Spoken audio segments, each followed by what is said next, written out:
Hey, it's Renee. Welcome to the Reset with Renee podcast. I am on Instagram Live right now, but I'll be shooting this to all the platforms later today. And I'm glad you're here. If you've been following me for a while, I'm glad you're here. And if you're new, welcome. So today's topic is going to be about relationships. I know that's a shocker. And we're going to talk about the idea of power. We're going to talk about what personal power is in the most pure, positive context. And we're going to talk about circumstantial power, how we give our power away to people.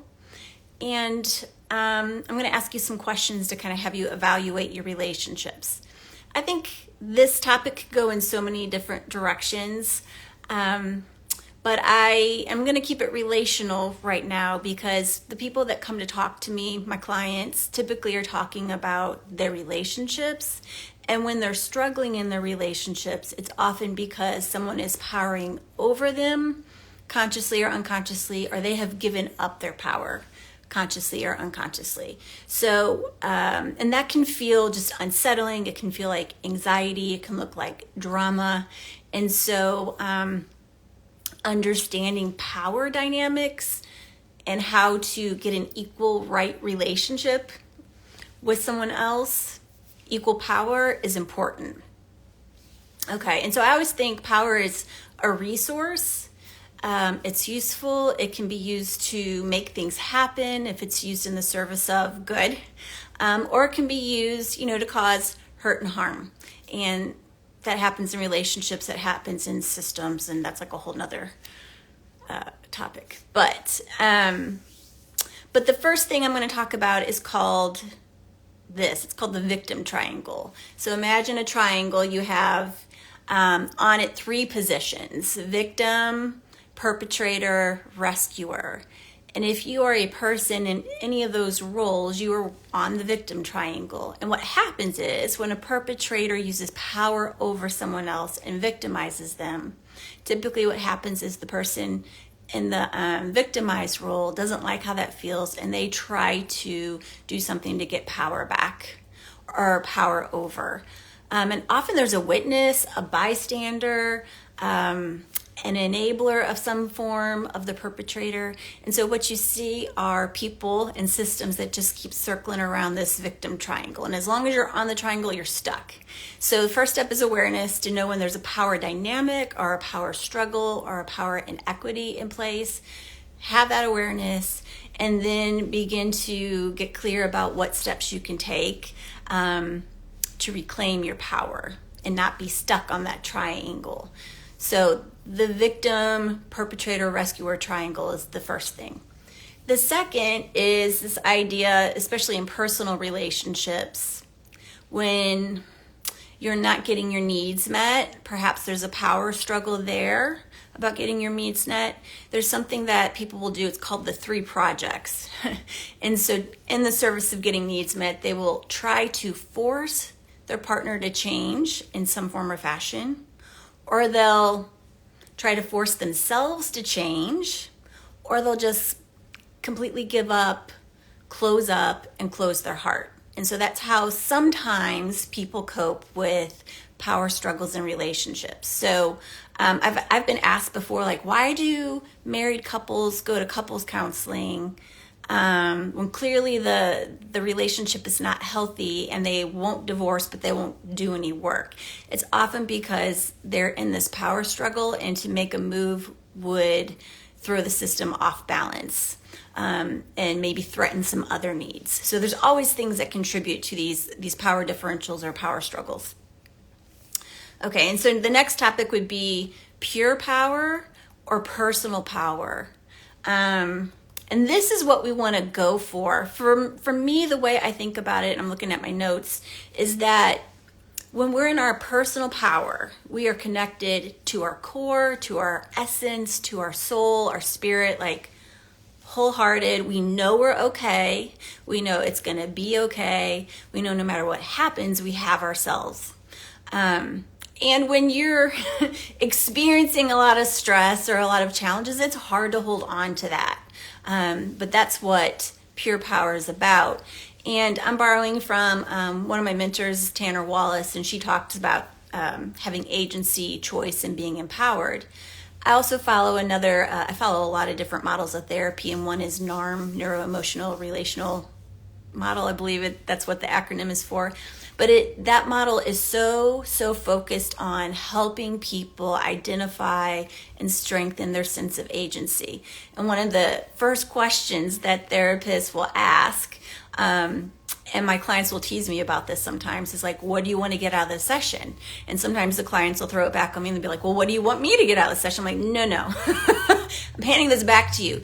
And so I explain to them, this is about your agency. We are going to co-create what you want to work on, what's important to you to get out of this time together. I have all the ideas, I have all the treatment plans, I have all the strategies, but let's start with what is most salient and important to you. That's personal power.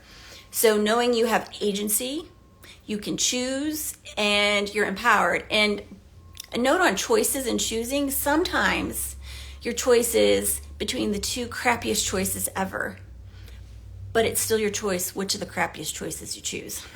So even when you feel like you don't have a lot of external resources or support or power, you do always have choice and agency in how you show up and how you handle whatever you're presented with, positive, negative, or neutral. So it's really not about what happens to you, it's about how you handle it. It's knowing that you have faith in yourself. No matter what happens, you've got you. And you know that no matter what happens, you're going to take aligned action each moment. So for me and for clients that I work with, we tend to be like overthinkers and analyzers and start predicting out to the future. And so one of the things that we use is like, okay, what's possible right now? Like what's possible right now? What's the next choice I can make that's in alignment with what's important to me, what my intention is, what the context I'm setting is. So that's how I keep resetting, and that's something that I share with my clients. Another thing that I've said over the years, and I'm going to add to that a little bit, is to me, equal relationships, respectful, conscious relationships is I honor me, I honor you. But the piece I'm going to add is I'm going to honor me, I'm going to honor you, I'm going to honor us, this third entity that's created in relationship, but not at the expense of me. And so that's how you start to make decisions and set boundaries and parameters and set the context and figure out what you want to co-create with an equal partner. And so it can be helpful to just ask, what's possible, what's here for me right now, what's here for you, what's here for us, what do we want to do next, what is the right action for this particular moment in time without forcing something to happen. And let's just go with that and allow it to unfold.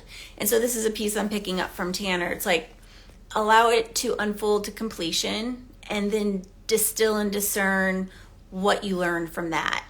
What resolution do you take from that? What will you do different next time? Will you repeat that same action and choice, or will you choose something differently? So in relationships, that's how we co-create and we share power in a very healthy way. Okay. And then, my thoughts on that is also when I'm in my personal power or you're in your personal power, it's sort of like our whole system is synced. Like your mind's online, your heart's online, your soul and spirit's online. Like everything is integrated, everything is synced, everything is in alignment. I'm good no matter what. So pure power, personal power. Okay, and then the difference, okay, this is what brings people to coaching or therapy sometimes, is circumstantial power. And that is really different from pure power or personal power, because it's circumstantial power is almost like giving your power away to other people, places, or circumstances and relying on external resources to make you feel okay or better. So it's really looking outside of yourself for your sense of okayness. So here's some examples. And these are really, they're general enough to apply to everyone, but they're also very specific to CPTSD recovery, which is one of the specialties that I focus on. So one would be chasing. So it could be like chasing a relationship. It could be chasing a promotion. It could just, like hot pursuit towards whatever it is that you desire that would give you that felt sense of, I'm okay, it's okay. So it could be seeking validation, information. It could be trying to find the right provider or the right program if you're on a healing journey. So it's this like chasing, almost grabby kind of energy. And then another circumstantial power tactic, if you will, is hoping. And it's just hope alone, almost like delusional fantasy, if you will, getting caught in fantasy in your mind about, I just hope it'll work out this way, without actually putting any action, using any skills, doing anything that'll help forward movement. So a lot of trauma survivors will do that. They'll feel helpless and hopeless, and then they'll just sort of hang with, I just hope it gets better. And that can be a setup for other things to unfold that's not helpful. So chasing, hoping. The other one is grabbing. When you don't trust that you have faith in yourself or the process, and you don't have trust that a path will unfold in front of you without forcing it, you really then believe that you're not okay, you're not going to be okay, and you don't have what it takes. And so it's like a drowning person. A drowning person doesn't feel cool, calm, and collected when they're going down. And if someone goes to try to save them, that drowning person is going to grab onto the closest body or object that they can to try to hold on. And so that's what grabbing is. It's like, I'm not okay, and I've got to grab onto something that'll help make it be okay. The other tactic would be waiting. I think sometimes waiting and hoping goes together. But it's decision-making by default. You defer to another person for them to decide and wait for the outcome, versus really discerning what is the next step or action that's aligned. I'm going to allow it to unfold, the full evolution of it, and there's more power in that. So it's like this passive giving up versus discerning and deciding and allowing. It's a real fine nuance sometimes that people can get stuck in. So that was from Tanner. And then there's a couple of other concepts I'm going to talk about around circumstantial power. And this actually comes from the gene keys. So the gene keys and human design are two systems that I study and play with. And I was really diving into my own gene keys. And so I don't remember which ones these are coming from. It's probably 55 or 59 if you're into gene keys. But these are things that I have on my radar to pay attention to energetically and in terms of my own power. So one would be complaining. So complaining is disempowering in itself because it's just problem oriented. And it serves to strengthen the illusion, the story, the narrative that life is so very hard. And it really causes wear and tear on us in terms of energy leakage. So the more energy we give to complaining, the more depleted we are, the more we lose our ability to kind of get back to our personal power. And when I say that, I want to differentiate. It doesn't mean that you can't acknowledge a problem or discuss a problem, talk about a problem, vent about a problem. Sometimes we need to say things out loud to get our clarity. But when it's done repeatedly, that is when you are really in that area of being a victim and circumstantial power, not having pure power.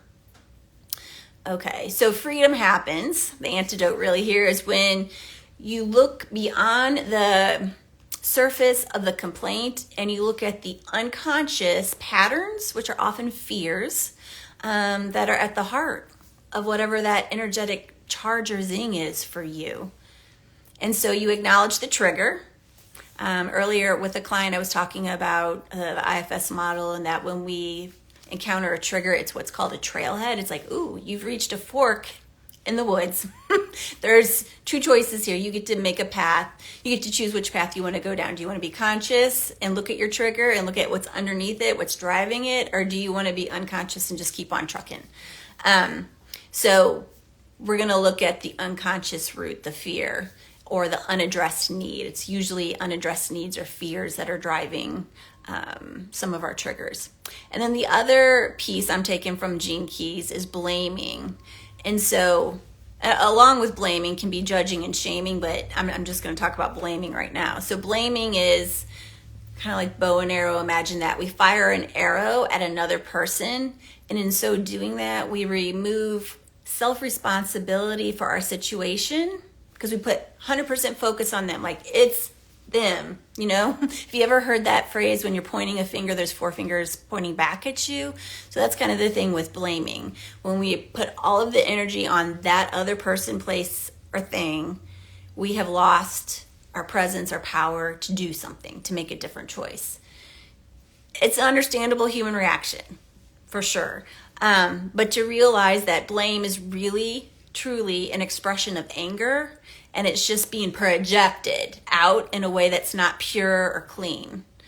Anger, when it's at its purest, is a release of primal energy. You know, nervous system responses: fight, flight, freeze, or fawn. Fight is a nervous system response. Anger is a nervous system response.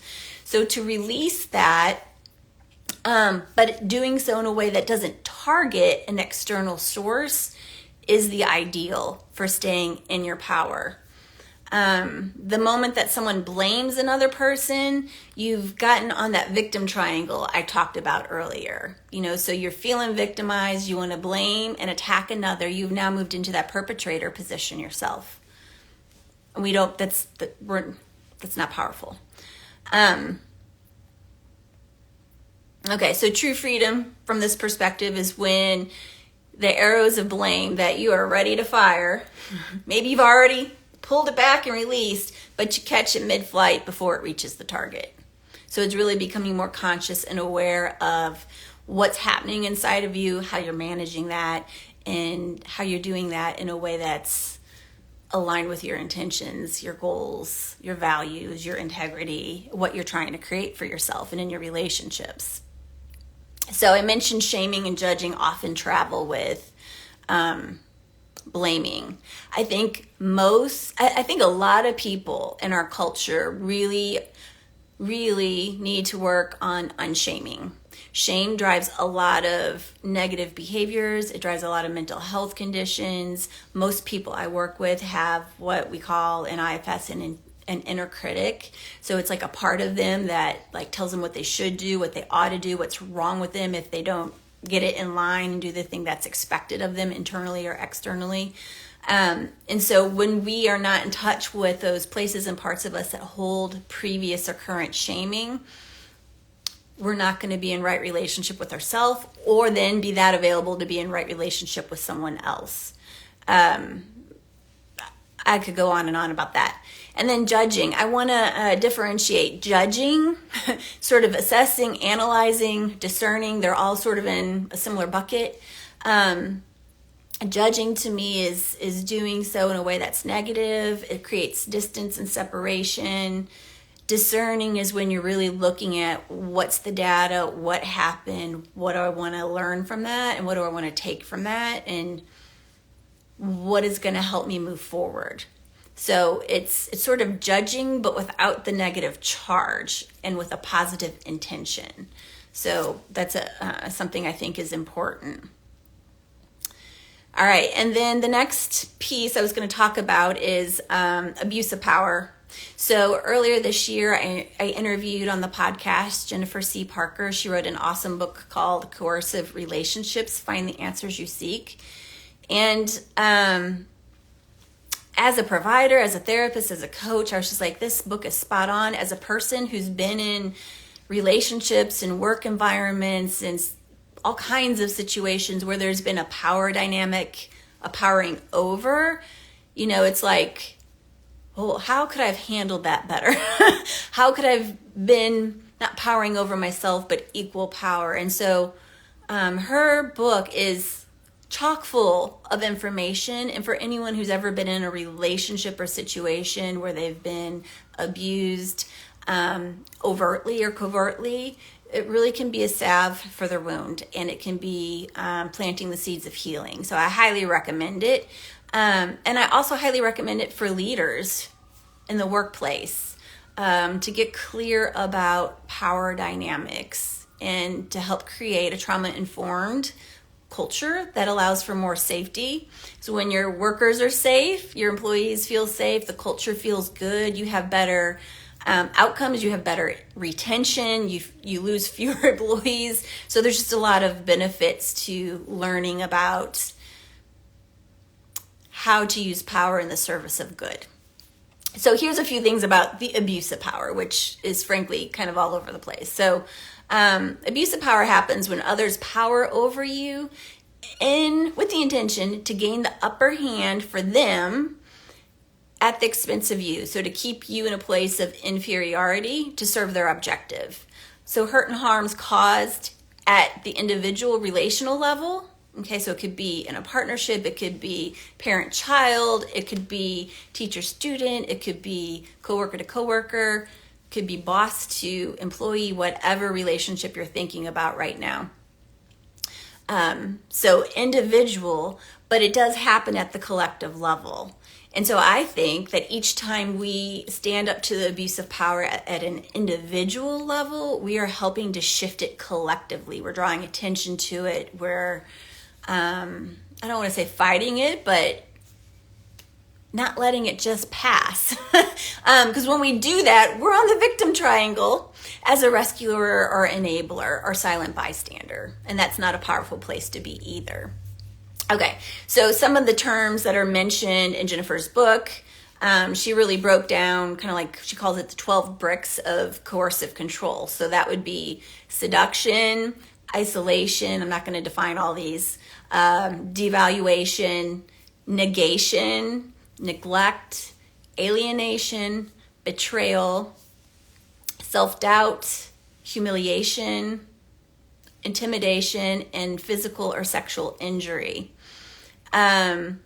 A couple that weren't explicitly mentioned in her bullet points, but probably somewhere in the narrative of the book, would be gaslighting. Gaslighting's talked a lot about these days. It's way more than just lying. Gaslighting is twisting someone else's reality and perception of reality to leave them feeling that they need to question their logic or their reality. So it really creates a ton of self-doubt.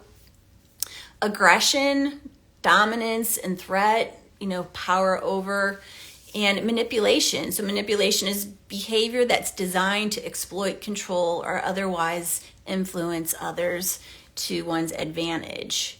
So if you want to learn more about that, I highly recommend Jennifer's book. So to summarize, we talked about a couple things: the victim, perpetrator, rescuer triangle. We talked about the 3 projects and relationships. We talked about what pure power is and isn't. When you're not in pure power, you're in circumstantial power, or you're powering over someone else. So we talked about abuse of power a little bit.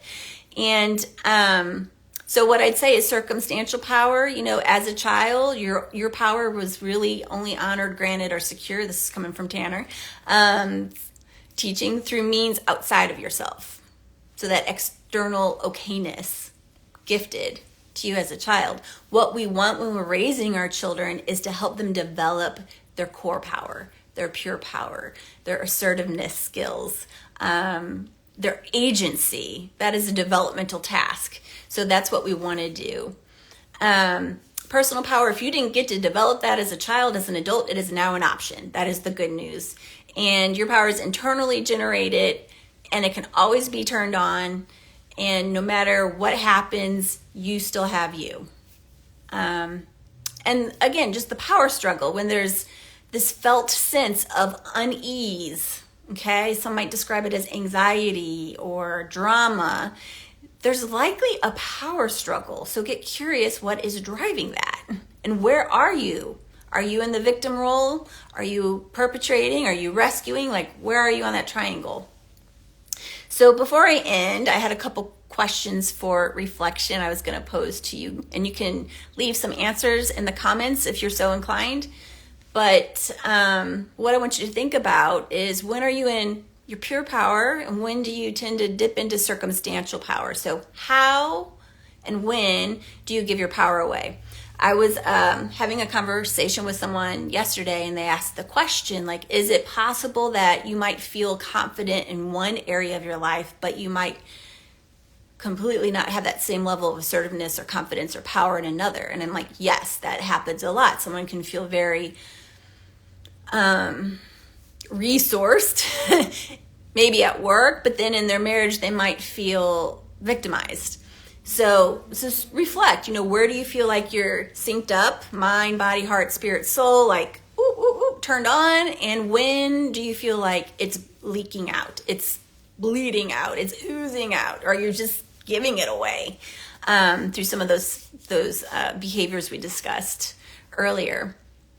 So, and do you, self-check, do you power over others?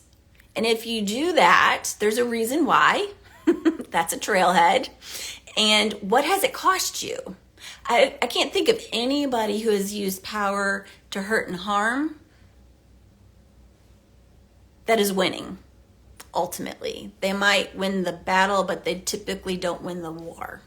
They typically end up alone and isolated. So I don't want that for people. So that's something you can dig into if you have a tendency to go to powering over and controlling others. How do you get into your power when you've lost it or stepped out of it? And how do you stay there? How do you resource yourself with that? And then the last question would be, how do you handle conflict with people who power over you or others? And if you're the bystander, your role in that is more important than you know. So validating, recognizing, helping them discern and evaluate that is what's happening, and then seeing what choices are available to them that fits that moment in time can be so helpful. So those are the questions I had for you. I hope that information was helpful as you think about the different relationships you're in. Equal power. I honor you. I honor me. I honor us. And let me know what your thoughts are. Thanks for listening and joining me. And remember, I welcome you to reach out and reset with Renee.